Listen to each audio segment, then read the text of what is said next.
It's interesting that you took on building a control panel in 2024 because Yeah. we have heard about control panels for a really long time. Obviously, like cPanel is one of the oldest companies in the hosting industry. So for me, I think that one of the biggest threats for the web hosting industry right now are the site builders and platforms like Wix. And it seems that for at least 2 or 3 years, hosting companies have noticed that they need to do something about it, and the answer is WordPress. Yeah. If you don't have any idea how to build software, you will fail. Yeah. Trust me.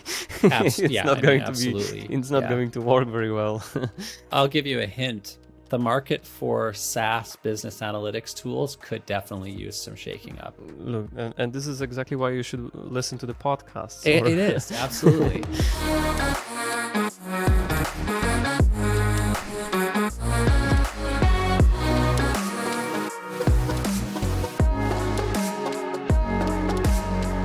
Welcome to the podcast, Konrad Keck, founder of Modules Garden, among other startups in the last decade.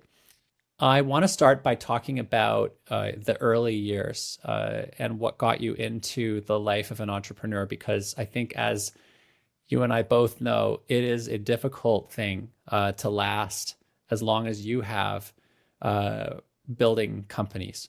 So before founding Modules Garden, you worked as a freelance developer, basically writing programs for web hosting companies. Can you tell us about your experience in those early days working as a freelancer and how that led you to founding Modules Garden? Yeah, first of all, thank you for the invitation. It's a pleasure to be on the other side of the microphone, I guess. Yeah, that's unofficial information that I've been working as a freelancer. It all started when I was a teenager. I was interested in computers. I've been learning some programming, working on some websites, learned PHP, and when I was 19, I was looking for a job as a programmer, which at the time wasn't very common career path. I didn't know any programmer myself, so it was an unknown territory at the time. And I found a job in a company called Hostbill.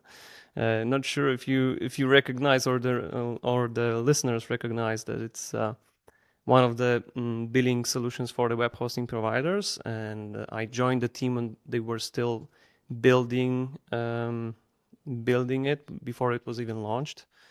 So it's 2009, and I was 19. And this is how I got into the industry. And initially, I've been involved in the core functionality of the system. And once it was released, as I wasn't working full time, I was assigned to custom projects, and I was assigned to third-party modules integrations. So you can already connect the dots that that's exactly how I started my own business later. So I worked there for 2 years and didn't work out, I guess, for the reason that I wasn't working full time at the moment. I was studying back then, and as a student looking to get some extra money, after I left, I started looking for some projects as a freelancer, and this is how I discovered, because when we were working on Hostbill, the idea was to make something better than WHMCS. A really big part of their functionality was maybe not copied, but the inspiration clearly came from WHMCS, and they identified that there were some things missing there, and they wanted to make it better. But I knew that there is WHMCS, and it is much more popular than Hostbill. So I looked for some project requests on some forums, and turned out to be pretty easy to get a project. There were no many people or programmers working in this field, and this was what I was very well familiar with, and pretty quickly turned out that I found a pretty solid niche, and the projects were coming, people were coming back for more projects, and this is how I figured, okay, let's build Modules Garden. So it's been 13 years, I can say. Wow. And so you started off just kind of taking some freelance jobs, building modules for WHMCS for Mhm. clients. And how did you go from there to actually creating a company, Modules Garden, and hiring employees, building up your staff? You must have had Yeah. one, large engagement that went beyond your skills as a freelancer. I think it was really based on the demand. The interesting part in making those modules, at least in the initial stage, was that they were rather small projects that you can do yourself and just it takes a week or two, and you go for another project, and so small scale, allow to you hire a programmer, you give them those tasks and they do it, and it's like step by step working on this on these projects. um, it's very rare that a project requires a couple of programmers assigned to it and it takes a few months. So it was easy on the management level.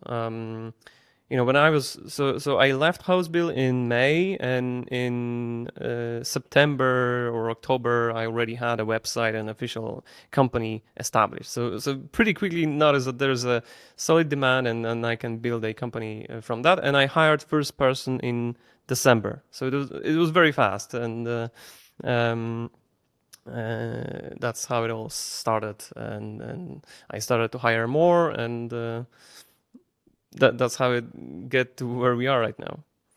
What sort of set you up in life to be a manager of other people? Because most 19-year-olds, uh, maybe they can do a bit of coding by themselves, but the sort of the work of managing other people, of being a boss, is not something that you're taught generally in school.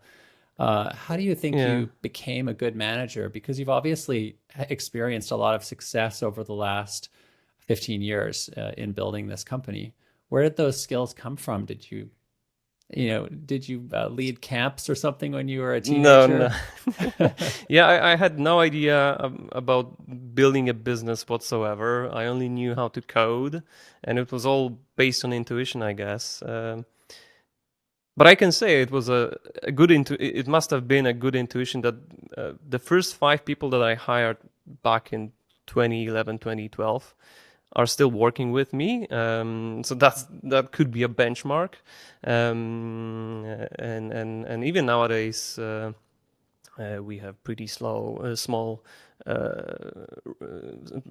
retention of employees. So I think it really comes down to some principles, just being nice to other people. Don't treat them like in a proper way. Be understand their point of view. Be empathic, and that is something that can get you somewhere, even if you don't have those skills. All the rest can be learned through the way. That's really interesting. I think one of the more recent innovations in management generally is this notion of emotional safety. So the biggest companies, the most successful companies in the world, are now teaching their managers uh, to demand a lot from their employees, and Hmm. to foster a lot of ambition.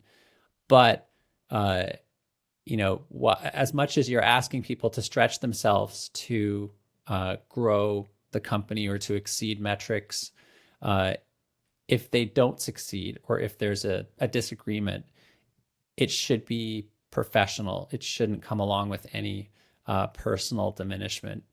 So they Yeah. they talk about emotional safety. It sounds like you've built that into the DNA of your company, perhaps unwittingly, just like based on your own sort of principles. How would I want to be treated in my own company is how I build it. And maybe that's a good thing that I wasn't working for a big corporation, that I didn't learn bad patterns that are there. Again, I was 19 or 20 at the time. I was like a blank page in terms of approach to employees, and maybe that is what paid off. Very good. Let's look back a little bit farther for a moment. What caused you? I mean, I presume you're in Poland right now. Did you grow up in Yeah. Poland? Yes. And Yes. so you went through the education system. You somehow got out the other end. You're 19. What got you anywhere close to the web hosting industry in the first place? How did you get into that area? I knew nothing about web hosting when I started working at Hostbill, and this is where I learned all about the basics. But to be honest, I don't think that I learned a lot about the business itself for many years, even after I built Modules Garden. It was more about, you know, uh, customers came for a project and they have certain set of requirements, and from programming point of view, you just focus on their requirements and you try to implement it. Things like business cases for these guys, understanding a bit more context came a bit later, because we identified that okay, sometimes we do a project based on their requirements and it just doesn't connect. Sometimes things were not working very well because it turned out that some of the logic was not there. So understanding those workflows and business came, I guess, a few years later, and this is how I learned more about the industry. Again, I had a bias of a programmer and focusing on the code initially, and I had to get out of it and make more business analysis on every case like that. And so, over the following years, the hosting industry changed a lot. If I think about how Yeah. things were in hosting back in 2009 versus how they are today, Oh yeah. today we have this, industry full of really well-funded giant companies. There's a ton of Mm. consolidation activity always happening. The software platforms have changed a lot. Um, how has that, how have you noticed things changing? How have you adapted to the changing industry over the last 15 years or so? Yeah. So as you said, the industry changed. I think that the biggest change that you would see if someone, I don't know, had a coma and woke up today, since 2009, the first thing that they would notice is that there's no free hosting, free unlimited hosting, and things like that don't exist anymore. um, and the pricing has changed, Hmm. approach to customers have changed, consolidation. Yeah, the market is more saturated as well. But the things that have been changing, um, so back in the days people were just setting up, I'm setting up a hosting company, I'm installing cpanel on my server, setting up WHMCS for the billing, and there I go, and I try to make some money out of it. Things like that don't work anymore.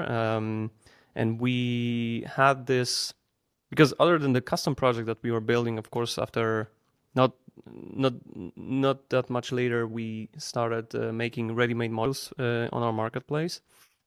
And one of the key principles that I think I learned at Host Believe in was putting more attention into user experience. That's also changed, where you try to provide a more um, look at your business from customer perspective. You want to simplify things and you want to have a single interface to manage all the services, for example, or there's also much more integrations and upselling involved. That was not a case many years ago, where you can provide more services. And this is also where, as an integrator of, because when you offer those extra services, you want to have a billing and automation around it. So this is how Modules Garden was getting into it, and that's how we've been also evolving with this industry. Huh, cool. So, as Modules Garden has grown, you now have 50 or so employees, or even larger than that across your It's enterprise. it's it's smaller. That's one of the things that you had to learn the Uh-huh. hard way, is that growing as much as possible is not the best strategy when building a business. We're closer to 40 right now. And we had to optimize the processes and make it just simpler because at some point it just didn't make any sense to grow as much. So that changed. But yeah, but we are pretty stable at around 40 right now. I'm not a fan of more is better in terms of headcount. Oh I yeah, think you can that's what I do, know right now, yeah, but maybe that's also my mentality initially, and my imagination about making business was the bigger you are, the better, and the headcount is one of the benchmarks that you can say, hey, I have 50 employees. That has changed yeah, in my head over the last few years, and again, you learn these things. I had to learn it hard way to some extent, but yeah, it's pretty solid right now. yeah. I always think very carefully about adding people to the team because Yeah. employees cost a lot of money. Now Oh yeah. they bring a lot of value, but in a business, especially when you're small, the cost of each employee relative to your revenue is huge, right? Yeah, So, you know, it's and like a also yeah, big and that also increment. grows exponentially when you add management on top of that because at some point you cannot manage every single person. You need to have another layers that also cost extra. So it just doesn't add up at some point. Yeah, it blows my mind. It blows my mind how fast some companies grow in terms of headcount. Like, I get it if they have tons of investment capital to burn, but when when you're trying to operate a profitable, steady state business, it's very tough Oh yeah, to work that's with right. headcount. Um, we've seen the rise of big like hyperscaler clouds. How has that impacted Modules Garden? Hmm. Um, is it just something you've adapted to, or have you seen some real changes in the way that you have to develop and deploy software for your clients? Yeah, so I think it was like 2016, 2017 when the things have been going a lot of fuss was around those hyperscalers, AWS of course. Um, initially it seemed like a very big threat for the traditional hosting. People would just go and migrate everything to cloud. We know nowadays that people are actually coming back because of the super high costs that are involved. But in terms of just hosting a site, I don't think that uh, because the market grew, and I'm gonna repeat something that my guests were also saying. The whole market grew so large that it didn't affect the web hosting as much. Web hosting was growing during this time as well. It just like took a certain type of customers who want to do that. But still, I think that if you want to set up a website, you AWS or setting up a server like this is not the first thing that you have in your head. So it didn't affect that much web hosting itself, but as Modules Garden and as WHMCS is also not just for the web hosting and cPanel server.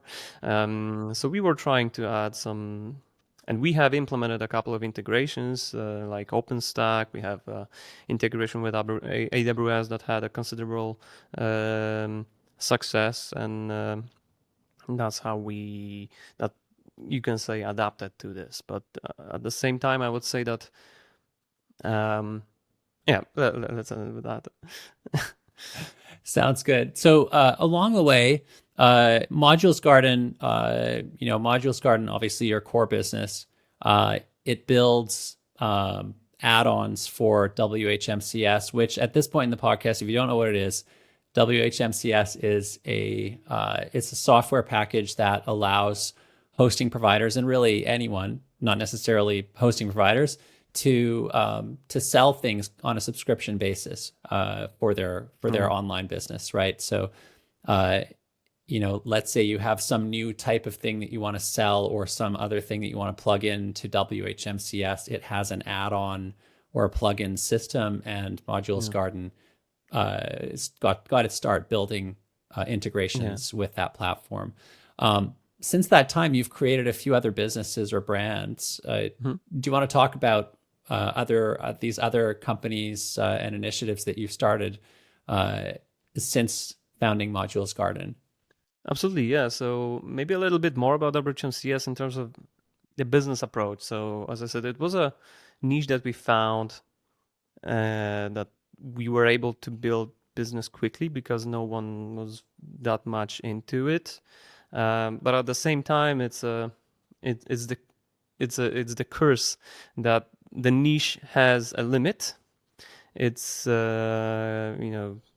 not as big as, let's say, just a regular or the general websites market, or WordPress, or like it's not even comparable. So we couldn't grow, or I had in my mind that the business will be not growing that much in the WHMCS space, and we it was more like a business decision to look for opportunities where we can build our own systems and software that potentially would be connected to web hosting, as this was our main area of interest, and that's how. First of all, we created EasyDCIM, which is a system automating dedicated server provisioning or co-location and providing Mm. management around that. So this was the first thing, and that worked out very well. It's been on the market for over 10 years, and it's been a solid success. Then we found that we wanted to build a SaaS for it's called MetricsCube, and it's a system that's also about evolving of web hosting companies. Is that more and more want to be aware of what's actually happening. Um, we talk with many hosting providers that they don't even know what's their churn. They don't even know what's the revenue per product or things like that. So we wanted to make a platform that allows them an easy reporting, easy way to access this data and process it. So you can connect MetricsCube with your WHMCS and get all this information. Um, and our recent project that I launched is called Panel Alpha, and it's our control panel, WordPress hosting control panel, seeing the popularity of WordPress, and that we think that the hosting providers should put much more attention to WordPress as being the most popular way of setting up the website right now. And as I speak with hosting providers, most of their customers are setting up WordPress sites. Um, so having a solid interface for them and automation um, and connect that very well with their environment is what Panel Alpha is right now, and we are seeing pretty solid traction right now, and a lot of hosting companies want to implement it as a solution for their customers. It's interesting that you took on building a control panel in 2024 because Yeah. we have heard about control panels for a really long time. Obviously, like cPanel is one of the oldest companies in the hosting industry. Plesk, these guys are owned by a giant private equity company ultimately via WebPros. Yeah. Um, and there are also huge WordPress hosting platforms with their own kind of native control panels. Uh, and yet you saw something here and built your own control panel for WordPress. Can you talk about why you decided that the world needs another WordPress control panel? Yeah, so I wouldn't say that a cPanel or Plesk are addressing WordPress very well, given that they are the most popular. So I'm bringing them up. Yeah, we can add direct admin as well to the equation. Those three are dominating the space, but these platforms are not very well optimized for WordPress, and we've been testing this in terms of performance, but also in terms of interface. It's like adding uh, something on top of that. Like they are very general systems, and so for me, I think that one of the biggest threats for the web hosting industry right now are the site builders and Hmm. platforms like Wix. And it seems that for at least 2 or 3 years, hosting companies have noticed that they need to do something about it. And the answer is WordPress. So when you want to compete with those guys, one thing is, of course, WordPress itself allows you a lot of things and you can build a website of it. And there is a lot of work in core of WordPress to become more easy for those new buys and guys who just don't know anything about it. But then you have, when you want to offer a website, you go to Wix.com and you click a button and you get a few steps and you have a website. That's not something that is achievable with the traditional cPanel or Plesk or Direct Admin or with WHMCS. So we wanted to make a platform that allows that and gives much more control, much easier approach to hosting. Like if you are addressing the new coming customers, they don't want to even know what's FTP. They Yeah. don't want to know what's a cPanel, or then they go to cPanel interface and you suddenly have like 50 icons to click. Where's your website? How can I do it? It's way more complicated. And again, it's not that I'm making a but marketing for cPanel. It's common for all these typical hosting control panels. And we wanted to build something that addresses this issue, makes it much easier to launch a site, much more intuitive. But at the same time, I think that the biggest advantage of WordPress is that you can customize it in much more options. Those site builders and SaaS solutions by definition have some limitation. With WordPress, you can do whatever you want. So you need to work with programmers, you want to work with designers, and you can do whatever you want with WordPress. Plus, it's not easy to migrate from Wix, for example. I would say it's Whereas nearly impossible to migrate. that's right. That's kind of Even by design, right? we were even talking with some guys who had a site builder. Hey, why didn't you create a migrator from Wix?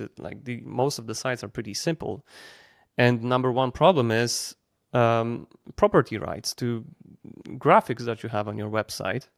They are licensed to Wix. You cannot just get an image from your website because it's not yours, and you cannot host it somewhere else because you will be violating the rights to these images. So potentially it's your website, but in fact it's you don't own it. So WordPress is an answer to that. We see that. And also, I had a discussion with guys from WordPress themselves. They see this potential, or even we were at WordCamp and Matt Mullenweg was talking about that. That's the biggest advantage of WordPress, and for those customers who are aware that they should own their content, their site, that's the way to go. So we wanted to create a platform that allows that and gives much more flexibility and allows those workflows that are around the website, not about the server and hosting. Like, I don't think that clients should be that much into it. They just want to have a website and have an easy way to do that, and that's what we were focusing on with Panel Alpha. Huh. And so with Panel Alpha, how are you finding customers? I mean, presumably you have a lot of people you know in the hosting industry from your work building Modules Garden, basically since the dawn of the industry. But how is that? I mean, I know, because we've been selling to hosting providers since about 2010. It can be challenging to sell stuff. They can be a skeptical audience. They can be very reluctant to spend money on stuff that other people have built. What is your approach to selling Panel Alpha to the hosting industry? Our initial approach to this with the product was to target it to the hosting providers, and that's what we are doing. And that was natural for us because we already had a customer base. So we rather try to upsell this to our existing customers, and it's been working very well. We have clients asking for it and working on it. A specific thing about web hosting companies is that they are pretty slow. I wouldn't say it's about the costs. It's more about, if you want to offer a real web WordPress hosting, you need to set up a new product line. You need to train your staff to understand more about WordPress, and you have new platform Panel Alpha. You need to learn how it works and how to connect all the dots. You need to implement it. On the technical level, it's not that complicated. And on the costs, it's also not a problem, but we see that it's taking months for some companies to just enable that for their customers as a new line of products. So this is one of the biggest challenges of offering something to web hosting companies, that it takes time and you need to have a patience. But as we have already started with working with the web hosting companies, we are kind of pivoting right now, and making it more, uh, targeting more, um, the for self use, and that's what Mm. we will be launching early next year. Is that Panel Alpha will be available to anyone who wants to host a site on their server. You can, with just a few clicks, you can have a pretty solid control panel that is strictly for WordPress, very well optimized. And so we will be opening ourselves to wider audience, but still working with the web hosting companies and having an offer for them. And I also see that there is some opportunity in working with cloud providers or VPS providers who, they have their own end customers, and probably big part of them are also hosting WordPress on their VPS servers. Offer them Panel Alpha as a solution. So we are That's kind of interesting. opening up, Yeah. and getting out of this pretty slow in industry approach. Yeah, like because one of the approaches that seems to have worked in the past with WordPress, because of the complexity of getting WordPress set up properly. I mean, it is a Yeah, hard thing to just sort of sit down at a yeah, server and set up WordPress. Uh, Companies like WP Engine, Kinsta, and others have built their own native control panels. I mean, it's more than a control panel, it's a whole orchestration framework and right, yeah, user experience for deploying and managing WordPress sites. Uh, I suppose for the sort of first wave of WordPress automation companies, it made sense to centralize everything and build their own custom software stack for it. But this seems to be a new approach that you're going for with Panel Alpha, where you provide software that anyone can install, given the assumption that they have access to a hosting server like a VPS, hmm, and then they get their control panel. That's a really interesting way to kind of sneak around the back and develop some market for yourself without having to wait for the hosting provider to schedule resources to get a migration done. Because yeah, I know from personal experience, like hosting providers move slowly on new infrastructure oh yeah, because they have all of their people tasked and with just maintaining the stuff that they already have, and they're typically operating in a very lean manner yeah, to optimize profitability. So it's very difficult for them to expand into new areas. That seems like a exactly. really smart approach. Yeah, and I think that, as you said, WP Engine was one of the first that recognized this. And here you see the change in the industry is that they are charging $30 for the smallest package. Mm-hmm. $30 was a yearly payment for highest packages back in 2009. So that's one of the things that changed drastically, but they are having success because they are addressing customers' needs much more accurately. They recognize that customers just need something more sophisticated around their WordPress, and this is how they can succeed. And this is what we want to enable with Panel Alpha through those providers. So again, as web hosting is slow, we are expanding with Panel Alpha, but we are not like saying no to them. It's just like, okay, you have take your time, implement it, and in the meantime, we'll be expanding in different areas as well. And also to address your mention about WP Engine again, is that those guys were able to build it because they Mm-hmm. had some funding and Mm-hmm. it took them some time. For smaller, medium-sized providers, it's not that easy, and building such a platform is like, forget about it. So, so here we have provided a solution for that. I would suggest that the vast majority of hosting companies, even mid-sized hosting companies, cannot afford to hire software developers and to Yeah, maintain products. It's one thing to create the first version of something, but it's quite another issue when you have to maintain it for years and years. oh yeah, yeah, Half of the effort of operating a service, a software as a service, is simply upgrading your infrastructure to the next version of Kubernetes or whatever. yeah. I Not know to that mention our that if you don't have any idea how to build software, you will fail. Yeah. Trust me. It's Yeah, not I mean, going to be. absolutely. It's not Yeah. going to work very well. Yeah, that's absolutely true, I think. Now, okay, let's bring the conversation right up to the very present day and even looking into the future. Mhm. Uh, ever since the release of ChatGPT at the end of 2022, uh, the world has changed, right? All of a Yeah. sudden, we have the ability to speak to computers like they were humans. They can understand us. They can take actions. A lot of software companies are embracing generative AI within their products to do stuff. What is your view on how generative AI could affect the products that you offer? Has your team been looking at Gen AI?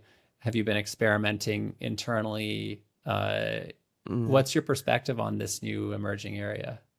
Yeah, so definitely it's exciting. It helps a lot in terms of being more productive in many ways. I'm not gonna lie. I use ChatGPT on every single post on LinkedIn, or it helps with interviews or articles, or it's saving such a huge amount of time. Um, that it's it changed everything. In terms of us playing with ChatGPT, we had some ideas, and we still have some ideas on improving our products. We focus more on the automation, so it's like not. I see the biggest potential in addressing the end customers' needs, but for example, with WordPress and Panel Alpha, we don't get into WordPress directly, and there are solutions that are doing this. So we were kind of like integrating with those functionalities. Like guys from Extendify did a great job of getting this extra um, onboarding process of customers, and create some help with creation of the content. Like WordPress itself is now also providing some AI functionality around it. So working directly on a website is not our goal, and that's something that's already solved within WordPress ecosystem, so to say. And we just try to integrate with any tools that can help with this. Um, but also looking more broadly on the web hosting industry, like looking at what GoDaddy is doing and with the Aero. I've been playing with this for a little, and it is one of the directions that I think many providers should consider. Is AI enables you to do things faster on the website, and as a hosting provider, if you can take care of that, like GoDaddy, you can have much more advantage compared to those guys that are not following. Um, so it certainly opens a lot of opportunities to help customers succeed with their website. Yeah, the way I gotta say, the way I see it helping in the web hosting industry is to help the end user get stuff done.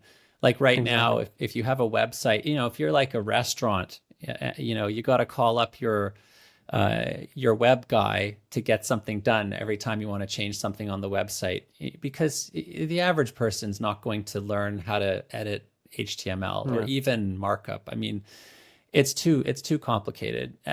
However, if you could chat with an AI assistant and say, like, I need to change the price on the menu for a bottle of red wine to $63 or whatever, and it just Oh, yeah. goes and makes the change. Or I need to, I'd like to put a picture of a beautiful roasted turkey on this page, and it Yeah. just generates it for you. I can see that kind of thing as being Oh, really, yeah. really popular Oh, yeah. Yeah. in Yeah. the hosting industry. Exactly. Yeah. So thinking more about automation of the result for the end customer is certainly something to be addressed. Yes. Now, you created your own news source on the hosting industry called webhosting.today just this year. Now, I Yes. have to admit that I had not heard of web hosting today until I was researching for this podcast interview. What can Okay. you It tell means me that we about need to it? catch up with marketing. Yeah. Yeah. So, what is web hosting today? Why did you create it? Tell us about it. Absolutely. Yeah. So, um, it's also a funny story because we were talking a lot about Modules Garden, but one of the things that worked out well for me is that I'm no longer operationally involved with Modules Garden since last year. Hmm. I took a few months break, and then I got, I guess, bored, or I wanted to engage in something that I didn't before, and because I co-create this portal with my friend Łukasz Gawir, with whom I've been working. He's also very well and very deep into the web hosting industry, and we were talking that actually there's no maybe news portal is too small. We were Hmm. thinking about what if we create something like a community hub for the industry. There's nothing like this out there. The only thing that may be used is web hosting talk, Yeah. the old forum, but that forum looks like it was great back in the 2010 or something. It was It's popular, looking but pretty dusty. And yeah, yeah, exactly. I It's agree. no longer the modern way of approaching the community, and forums are really the echo of the past for me, Hmm. and Hmm. people are not looking into it. So we were thinking about, what could we do? And well, actually we were making some research, and there's no news platform for web hosting other than some sites that are just posting press releases from the customer, Yeah. from the companies. Hey, we have a new um, some data center somewhere, open a new location somewhere, and that's it. And you don't even know what it is and what it is about, and nobody reads that. I think I don't think it's really popular. So we thought, what if we can create a portal that is actually bringing some useful information about what's happening? And another thing was that, well, I would learn about web hosting much more, and I've learned much more in the last 6 months than I've got in the last 10 years on how things work, and also we wanted to cover more business cases and learn about, you know, why some companies have made some decisions, right? We When we have some requests from companies that they want to announce something through us, we're answering them back. Well, we are not going to publish your press release. It's boring. Nobody will read that. Give us a little interview. Why have you implemented some technology, or why have you expanded? What's the business behind that? What do you want to achieve? So getting a better perspective on the business side of the industry was our Hmm. goal, and that's how it all started. And in the meantime, okay, let's make a podcast. Yeah, why That not? was another idea, which is also something completely new to me. I've been listening to podcasts for many years, and I thought, okay, this is a cool idea. Actually, it would be nice to have one, yeah, that's how it all started. I mean, if you're looking for a podcast guest, I could do it, I guess. Yeah, let's talk about this. Yeah. Yeah, I mean, speaking about podcasting, I never would have thought of starting a podcast, Yeah. but I noticed that I subscribed to YouTube Premium so that I could download shows and then listen to them as audio. And I started listening to interviews that are recorded on YouTube when I walk the dog or when I have to go Oh to yeah. the grocery store or whatever.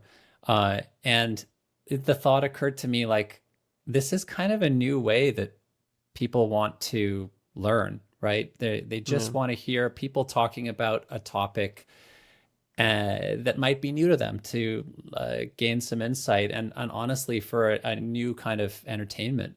And so I had this idea for creating a podcast where I talk to the people that I would be talking to anyways in the industry, Yeah. and putting it up there for enjoyment and educational purposes. And it's been a great experience so far. I've had so many interesting conversations, Yeah. and I really hope that people are listening to this while they're walking their dog and going to the grocery store as I do. Yeah, I have my own when I drive a car.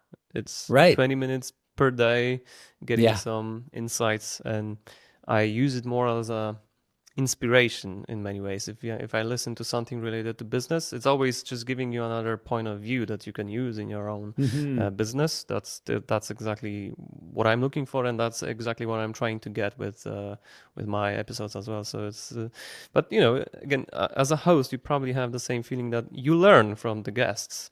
Uh, it's self-educational at the same time, so it's a great experience itself. I gotta say, I think one of the things that most people don't realize if they aren't an entrepreneur, one of the things they don't realize is how much how stupid you feel as an entrepreneur the whole way through. It doesn't matter. I've been doing this since 2001, and this is my second company since 2001. Actually, the third. There was one in the middle, but regardless, the whole way along, no matter how much I've learned, I just kind of feel more stupid with each passing year. I don't know if you have that experience as well, but it's almost like the more that you learn, the more that you realize how little you Yeah. actually know. Oh yeah. And I feel like I've just gotten more and more humble over time. And it makes me wonder about the really successful people, like the famously successful people. And I wonder if they wake up in the morning and just feel like the dumbest person who ever lived, you know? Yeah, exactly. It's when you think about your start and how it all, what decision were you making even a year ago or 2 years ago, were sometimes stupid, and yeah, exactly. So mm, that's all about life, I guess. But at the same time, it's exciting, you know. It's never boring because you see so many new ways to approach your business, or sometimes I have a lot of Mm, ideas that, man, I would want to do a different kind of business, but you are mm. stuck with yours, and Yes. like so but it's pretty dynamic at the same time, so there's a lot of responsibility, but it's still it feels like solving some sort of a puzzle, and never ending puzzle that you really cannot solve. Hmm. That's a really interesting point. Yeah, I also find that there's just when I think things are getting a little bit boring, something exciting happens, and sometimes it's frightening, Yeah. and that reinvigorates me. Um, Particularly, uh, you'll reach a point at which you feel like, okay, everything is under control. I think I know what's going on here. It feels really solid. And then there's a twist in the industry. There's a change in technology, or Yeah. a new competitor shows up that you've never seen before. A new Yeah. scenario happens that you've never seen before, and you have to figure it out. And Yeah. as much as like I don't like waking up in the middle of the night worrying about stuff, there are periods of time when I do. uh, I think that if you're not experiencing that as an entrepreneur, you're very lucky. Oh yeah, yeah. I've been through this as well. I feel like now it's stable, but things like key employees leaving you, and now you don't have any idea how to solve it. But at the same time, it's like with I have the same feeling. I have two small kids now. Hmm. I mean, the older is 5 now, but I know people who have 5 kids. I have 2 kids, and I don't know how. It's hard sometimes, and people have 5 kids or even more. But at the same time, at the end of the day, it kind of works. I don't know. It's just that things solve themselves sometimes, and it's all about life, I guess. I spoke to somebody who has 6 children earlier this year, and I was like, and he seemed like the happiest person. He was fit, Yeah, attractive, looked like he was well taken care of. I'm like, how do you do that? I yeah, can't even imagine. I've got three kids. That's a lot of work. yeah. Um, Things sometimes just work but out. You don't know how yeah, exactly. maybe that's the case. Yeah, maybe they're all like six angelic, perfect children. I don't know. Yeah. Um, so okay, looking towards the future, where do you see your enterprises going in the next 1 to 3 years? Hmm. What are your hopes for the next little while for Modules Garden and the rest of the team? Yeah. So I have one project that I cannot spoil yet. That may be a little surprise early next year. So that's one thing that Exciting. I can mention about.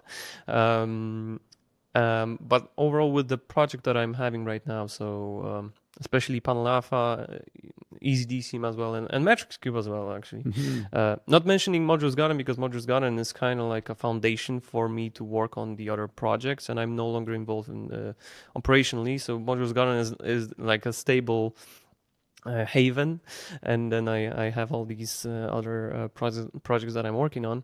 I think that the key thing that I will be focusing on is opening ourselves to a wider market.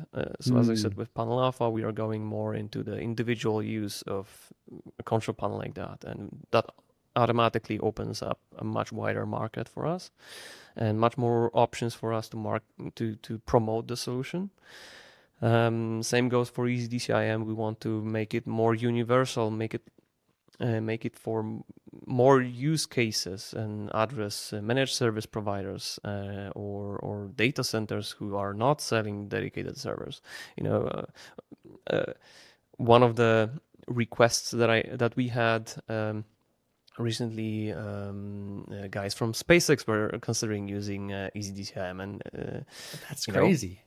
What? and it didn't work out because of some technology that we were Yeah. not using. We were not using Docker, so we are also improving the technology of that. And so there are options, there are markets that we didn't explore, and we definitely want to go there. And same for MetricsCube is that okay, it's a good solution for WHMCS, but the market is a little small to scale up, and we want to get into e-commerce and offer something for WooCommerce or for Magento and reports around that.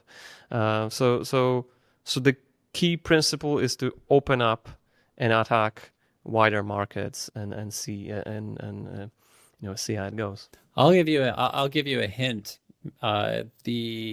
The market for SaaS business analytics tools could definitely use some shaking up. Okay. There are tools out there that will suck in your metrics on a daily basis. So like as new subscriptions come in, as you have churns, upgrades, downgrades, and that sort of thing, there are platforms that take in this information and then show you nice reports about your business. But they all have their drawbacks and hangups. And I think that there's a vast market of SaaS businesses to tap into if you can expand your Yeah. analytics product into that space and tap into feedback from other billing systems aside from WHMCS, obviously, right? You Exactly. could get webhooks from anywhere and use it to create charts of financial performance, subscriber activity. I think that's a space ripe for disruption, personally. Look, and this Yeah, is exactly why you should listen to the podcasts it is absolutely. Yeah, or I be mean, the I guest. always find myself. We use one of the most state of the art analytics packages for SaaS, and I take that information and I plug it into a Colab environment in order to make my own derivative data from it. So if I'm doing that, like there should be a product for that. It shouldn't, the average person's not going to download the CSV file or interact with their API Yeah. and then chuck it into Colab. That's like, I only Yeah. do that because I'm a programmer with a solid grounding in mathematics. Like that should be a SaaS. You know what I Yeah, mean? yeah, yeah. Um, I don't have time to build it, but maybe you should. I think Yeah, that's a really great space to be in. exactly. So that's what we are looking for. And again, opening to wider market and looking for those opportunities because we have a solid platform already built based on Hmm. WHMCS and have some revenue from it that was allowing us to build it. But now it's time to get something bigger and expand. Now I have to ask this because whenever I talk to business colleagues who are in Eastern Europe, Ukraine comes up as a topic of discussion. Hmm. What is it like being in Poland with that going on next door in Ukraine? How has that actually changed things for you and your team Yeah, so experiencing life? things have certainly calmed down recently, and things like more stale. Not much is happening. The front is not moving, and there's much less dynamics. I think that the biggest disruption was Oh man, I think it was 2021, right? It started 2021 or 2022. I think it Uh, kind of started boiling up in the very end of 2021, and then the invasion happened in February 2022, yes, if I exactly. Yeah. recall. So when this happened and all the people were migrating, because we are located in Rzeszów, it's a city. It's the biggest city close to border with Ukraine, Hmm. and the most refugees that were running away from war were coming through our city. So that was a little mess.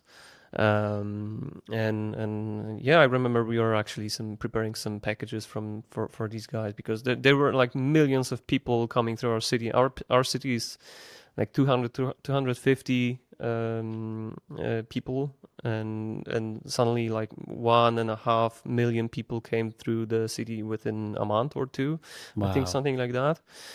So things were very very concerning. And also I remember that I often drive to my father with the kids, and through one of the biggest roads, um,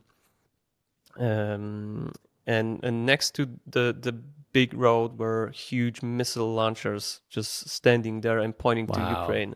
So that Wow. was terrifying, and like something that you cannot even think of when we are living in relatively peaceful time, and things like that happen. Or another thing interesting was that the U.S. president came to visit uh, Hmm.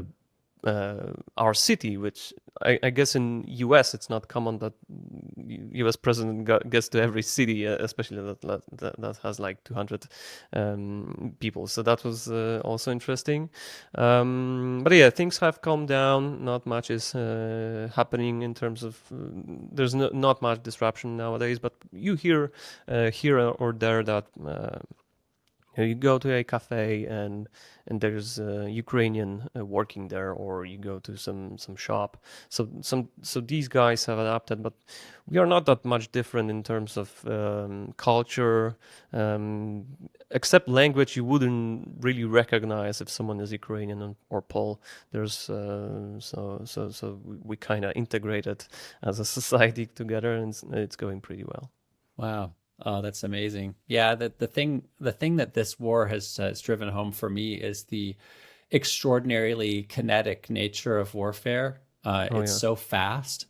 yeah, When they talk about these missiles hitting Ukrainian cities, I mean, they're flying at hypersonic speeds. The ballistic missiles come down so fast. The video is terrifying, and just the thought of, yeah, driving past those missile launchers, they're ready to launch. Like, they're yes. not just sitting there. At any moment, it could launch missiles into the air to defend Poland against an invasion.